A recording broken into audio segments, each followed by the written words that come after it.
સૌથી નાના પુત્ર હતા, બરોબર. સાચું નામ હતું એનું ત્યાગમલ. શું નામ હતું? ત્યાગમલ. પણ ખાલી 14 વર્ષના હતા. કેટલા વર્ષના? 14 વર્ષના. 14 વર્ષ એટલે આપણા 8મા વાળા છોકરા હોય ને, ઈ 14 વર્ષના હોય. તો ખાલી 14 વર્ષના હતા ત્યાં એને મુઘલ સેના સાથે જે લડાઈ થઈ એમાં ખૂબ જ મોટું પરાક્રમ કરીને બતાવ્યું.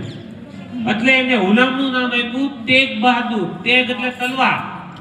તેગ એટલે શું થાય? શીખ ભાષામાં તલવાર. અને તલવાર ઉપર જેને ખૂબ જ સારી કળા હોય, જેની એટલે તલવાર ચલાવવામાં જે પાવર જો હોય એને તેગ બહાદુર કહેવાય. એટલે એને તેગ બહાદુર નામ આપ્યું. 1 એપ્રિલ 1621 એટલે 1621 માં એનો જન્મ થયો હતો. ઈ 9મા ગુરુ બન્યા. પછી મુઘલ લોકો સાથે સતત એની લડાઈ શરૂ રહેતી હતી. એવામાં મુઘલની સેના બહુ શક્તિશાળી હતી. તો 1675 ની સાલમાં, કઈ સાલમાં? 1675 ની સાલમાં આ ગુરુ તેગ બહાદુર છે ઈ મુઘલ સેના ના હાથે પકડાઈ ગયા એક યુદ્ધમાં. ત્યારે મુઘલના રાજા હતા. 1675 માં કોણ રાજા હતો? સમાજ વિદ્યા વાળા કોણ ભણે 78 માં? 1675 માં કયો હતો મુઘલ બાદશાહ? 7મું ધોરણ આવે ને તમારે મુઘલ વાળું. 1675 માં કયો હતો?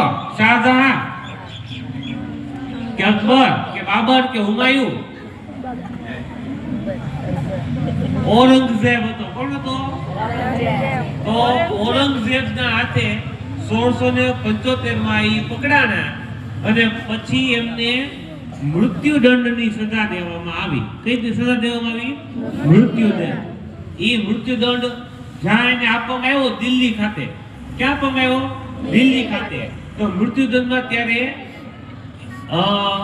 જે સજા હતી ઈ તલવાર વડે માથું ધડથી અલગ કરવાની, એટલે કે માથું કાપવાની સજા મળી હતી.